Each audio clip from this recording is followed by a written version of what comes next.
Okay, three, two, one. One of the biggest architectural firms in the Philippines for almost 50 years, R.Villarosa Architects Incorporated is headed by its founder, architect Rogelio G. Villarosa, a humble yet influential designer of skyscrapers and mixed-use development in Metro Manila and around the country. Also known as Architect Roger or simply Villarosa, his commercial buildings in Ortigas commands respect among the architecture community. From St. Francis Square and Tectite Towers in Ortigas to Gramercy Residences in Makati to Studio City Tower 5 in Philinvest City, Alabang. And according to Philstar, architect Roger has amassed over 1,400 projects and much more since the paper was published back in 2009.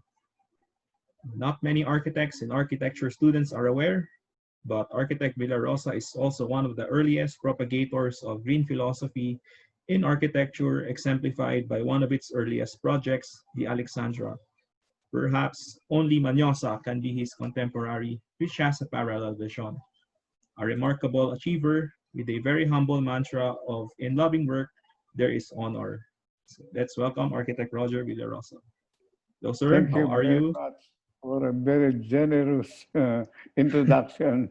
I hope I really own it. Yeah. Yes, sir. Well, yes. How does it feel to be in the industry for almost 5 decades, sir? Well, as I corrected last time, my professional life is approximately around 60 years.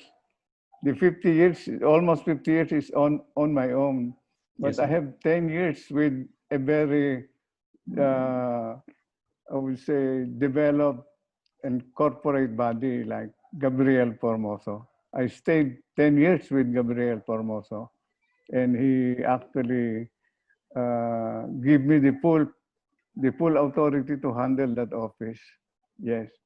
So it's about 60 now So at how the old are you, moment. sir, when you started Oh, I am very happy to tell you I am going 87. Going 87. If you will look at the papers now, you will see people dying at 84, 87, 90, all in our our age group. My God, thank God I'm still alive. Yes, sir. Uh, Architect Resho also mentioned that he wish he'd be 87 and still as happy as you. And active Yes, and sir. practicing. Uh, So he mentioned that. yeah, Good. you also mentioned before that you started working at the age of 19. Is it correct? Well, actually, at age of 17, I Oh, was I was the lone draftsman of architect Felipe Mendoza, my oh, mentor. Yeah, he picked me up from the school. I don't know why, but he picked me up among about 100 of us. So you also 17. I you also mentioned. graduated 19, Oh, and 19 and a half. you also mentioned, sir, that the context is this was during World War II, right? Yes, yes. You mean to say our mindset? Yes, sir. Yeah. Uh, Actually, my practice, particularly my practice, was influenced by the life I've gone through, like World War II. yes, sir. It's almost similar to this situation now. Now we stay home. At that time, we also try to stay home because of the bombings. We cannot stay out because if you are near the camp, there is a big possibility you will die. Now, there's also shortage of food. That is also happening now. Some sort of barter between the sources. That also happened at that time. Urban gardening is also done now and done at that time. All those things, we also isolated ourselves like parang quarantine. We went to the hills of Sierra Madre for about a month. That is similar to being isolated, similar as we are doing it now. Yeah. Yes, sir. So there's a big similarity. And that mindset gives us an idea of the necessity or the sense of urgency to develop, to rehabilitate, and to recover. And Yes, that sir. will also happen after this pandemic, to recover, to redevelop, and to, to be normal again. That Yeah. happened. And that's why that mindset affected my practice. Meaning to say, uh, we make sure that everything is practical, it is economical, it is functional. After all, my definition of architecture is very simple. Very simple. Architecture, to me, is to design shelter for man and his various activities, period. One short sentence. It covers the whole thing. The design of shelter for man and his various activities. Of course, I learned that from Dean Cesar H. Concio. Oh. Yeah. And The father of Augusto H. Concio. yes, sir. May his soul rest in peace. I understand he passed a week ago. Yes, sir. Yeah, rest in peace to Architect Concho. I At also talked to at his son. 84. Yes, sir. His son also, his grandson, is also teaching in SDA, is not? Yes, sir. He's Yeah, my colleague. I see. Can you imagine?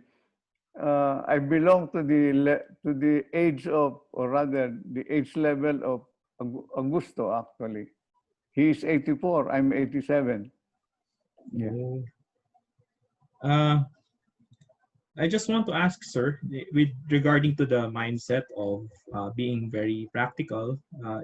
This is obviously the work ethic that you brought on your office, right? Uh, uh, this is maybe the reason why it's very proficient. Uh, Well, it worked actually because it is intended for all the good things. Like if we design a residence, we make sure the owner is safe and convenient. That's it. yes, sir. And if we design a commercial structure, we make sure it makes money. That's it. Yeah. And I noticed that it is our client who look for the next client. We never advertise. Excuse me. It's your reputation that became the marketing tool for you to get those projects, I sir. think it's not the reputation. It is the work itself that looks for Mm, the next work. In the same way that all the people I work with, the architects I work with, like architect Josema Zaragoza, Gabriel Formoso, Felipe Mendoza, and Francisco Fajardo, they all work for my next employment. I didn't lift a finger to get the next employment. They recommended me on their own. In the oh, same way that our projects speak for itself, and yes, so sir. it looks for the next project. Uh, well, with that being said, sir, maybe we could show you some of your projects and we could talk about them. Please Uh, do. yes, sir. Uh,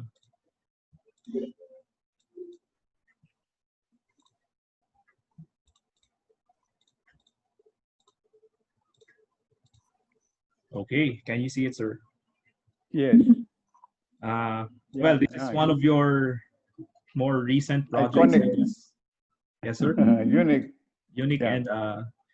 And can you, share your story about how the next tower came about? Well, in my principle in design, the architectural design may be iconic, can be futuristic, can be whimsical, But just the same, it got to be efficient.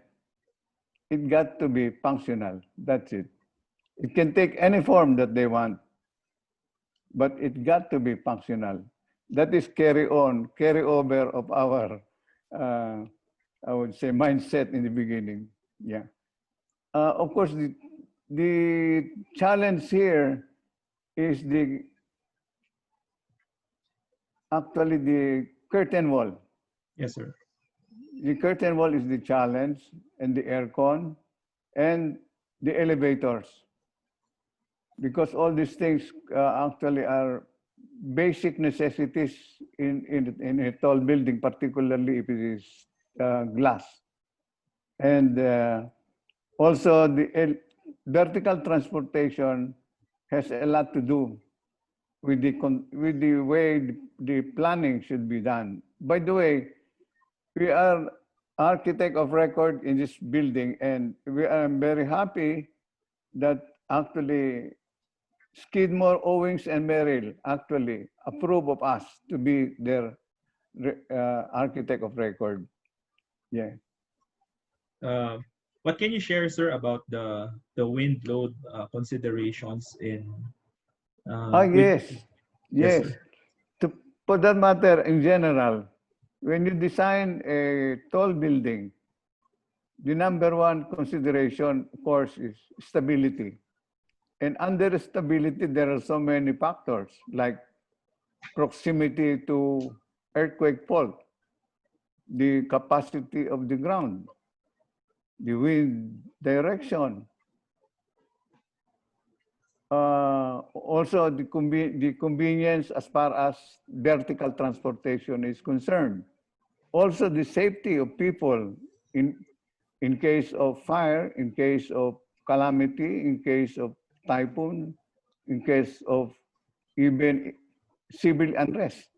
Yeah, the safety of the occupants.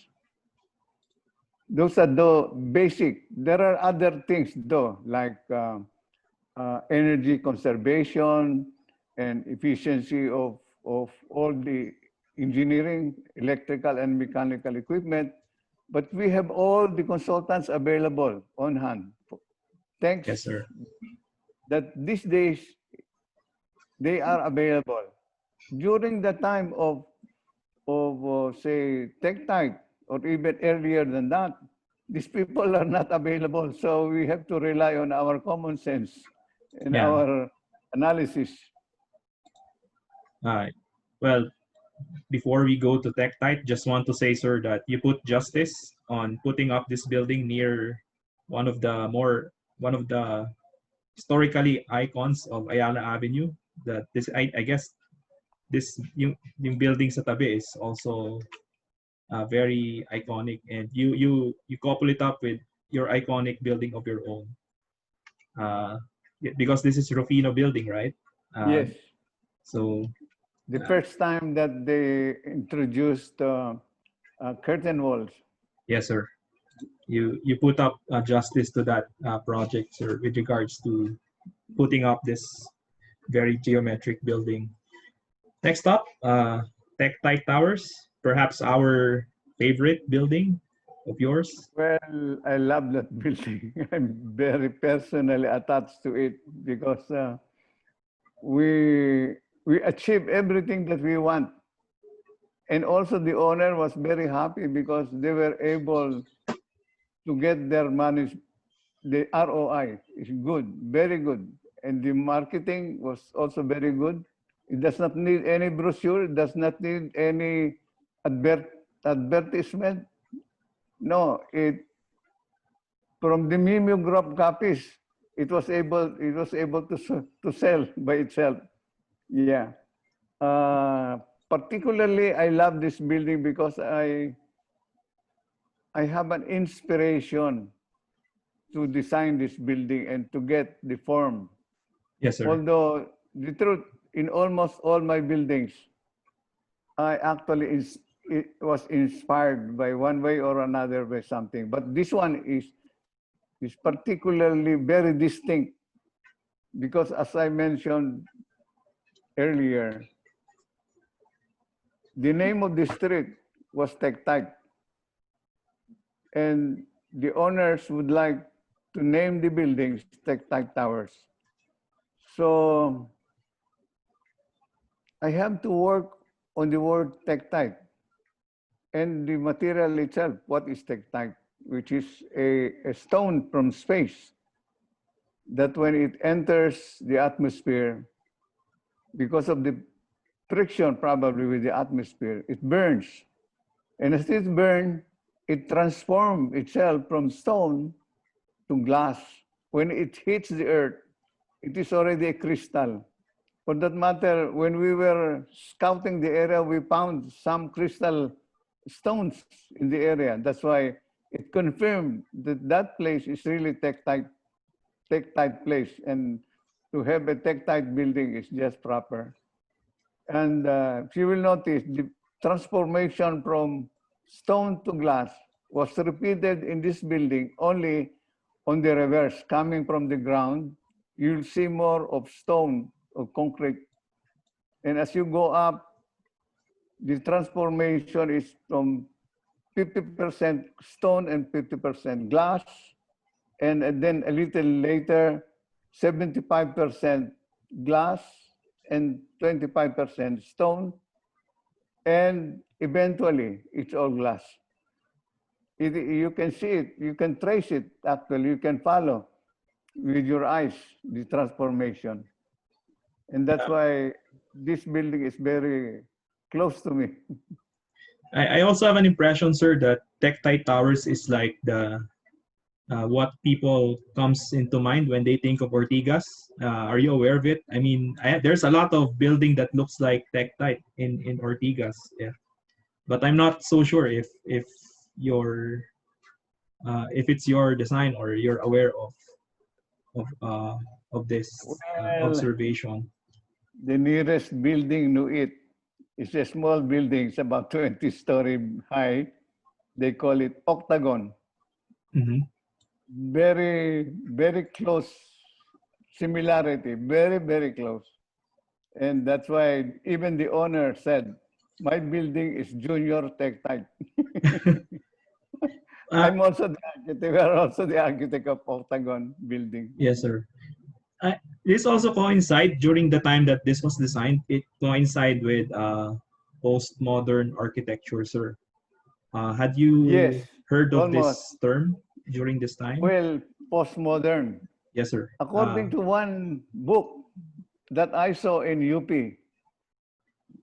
they claim that I was the father of postmodern architecture in the Philippines. Yeah. When you designed Tektite. When I designed particularly King's Court. Oh yeah, the other one, yeah. Yeah, the other one. The classical facade. Yeah, that facade was the start of postmodern architecture in the Philippines. Yeah. What can you say about that, sir? I mean, it's such a historical moment pala, kung ganon, if that's the case.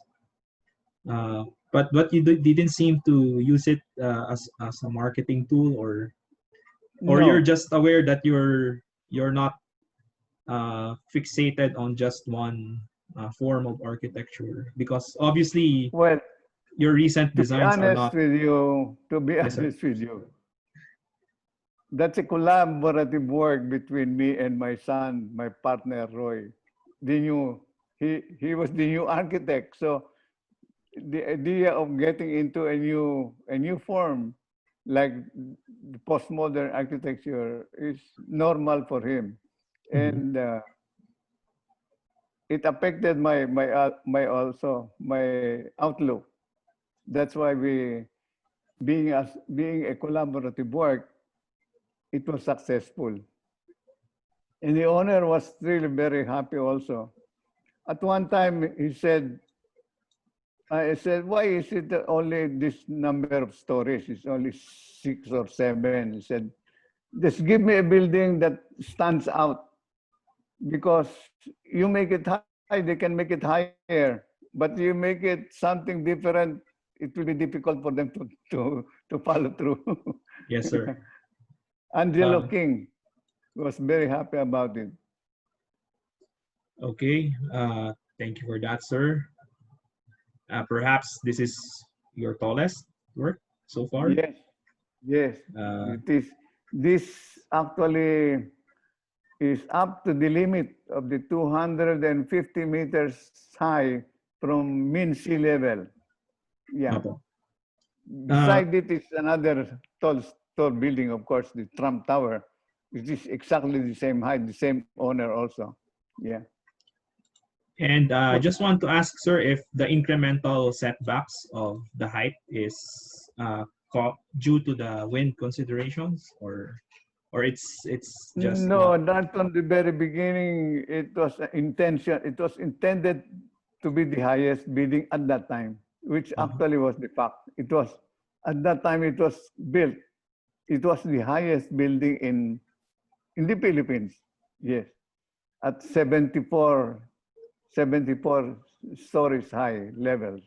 Yeah. And yeah, it's actually a very challenging task to build, to design and build a 70-story building.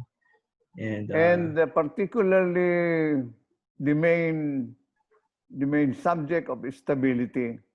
yeah, There is quite a number of schemes or structural concept to make it really stable. And the concept that was adopted here is quite different.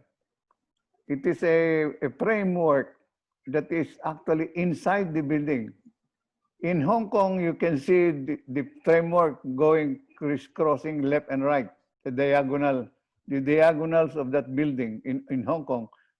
The same picture is present in this building, only you don't see it out, it's inside, because it is passing through the partitions between the units, all the way up. Yes. can you share to us, sir, what is your insight in designing this tall buildings with this height, with regards to conceptualizing it or designing it? What are the things that uh, architects in the future should consider first when they will attempt to design a tall building such as a 70 Well, as I story? Yes, sir. mentioned, we are the architect of record of this building also. Yes, sir. The consultant here is Gerde Associates, one of the top architects in Europe and in America. And we try to collaborate in such a way that we attain a building, or rather get a building that is strong, that is aesthetically in accordance with the concept, but at the same time, it gives all the stability, the convenience, the safety, and all the other convenience of a tall building. And we were able to do it. And that's why, considering that at that time, we have no reference to other projects, because there are no other projects that we can refer to or make, I would say, even research, because that was the first building designed and constructed at the same time. I can only imagine that the developer chose you because you're very particular about the ROI. Architect Resho mentioned that ROI on tall buildings like this can be very difficult Yes. yeah. Yeah, very difficult to attain, Yes, sir. because you lose a lot of area on the mechanical and electrical equipment. The elevator alone will occupy a lot of space. The mechanical and electrical rooms will occupy space also. That's why the ROI is very critical in tall buildings. I Well, guess to begin with, yes, sir. the owner of this Century Properties is our Suki.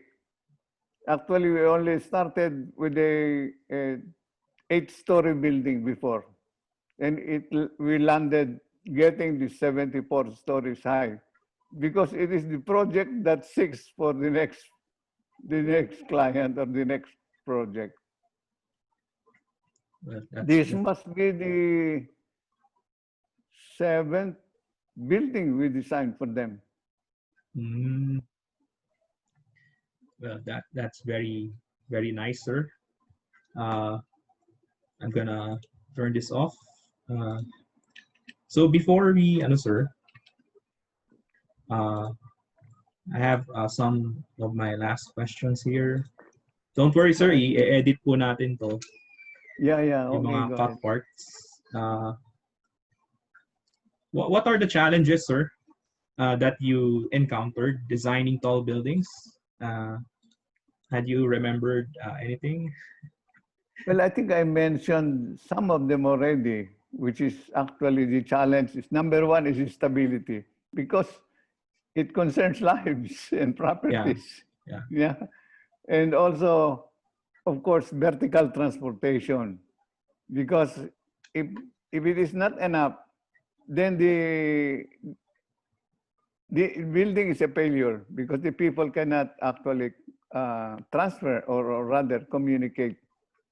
Also, the facilities of regarding safety, that's very important.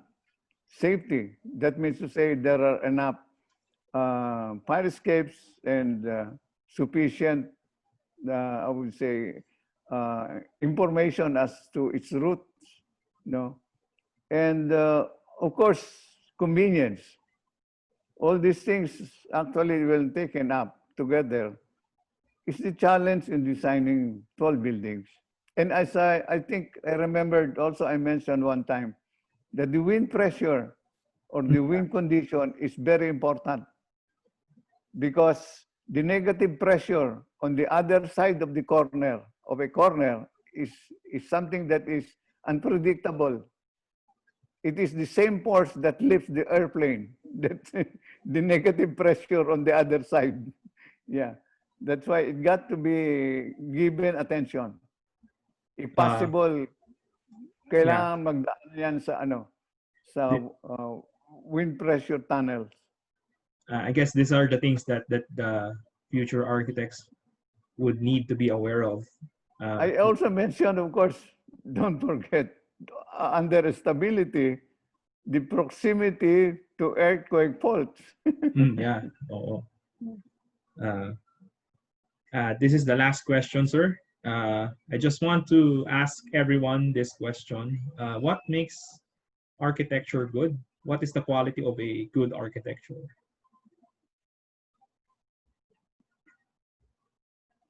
Number one is honesty, and that is actually included in integrity. That's it.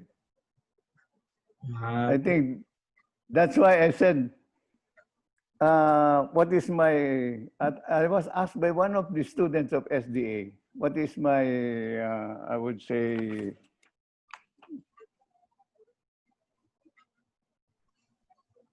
is some sort of mission, and mission is to transfer technology and right conduct to the new architects. If you will notice the word right conduct, according to one educator, the reason that we have some problems now with our youth is because they removed the GMRC subject in school, good manners and right conduct. Of course, hindi ko na ilalagay yung good manners, right conduct na lang. Okay. With that, sir, thank you very much for having us here in our podcast today. Well, thank you also again. Thank you again. Yes, sir.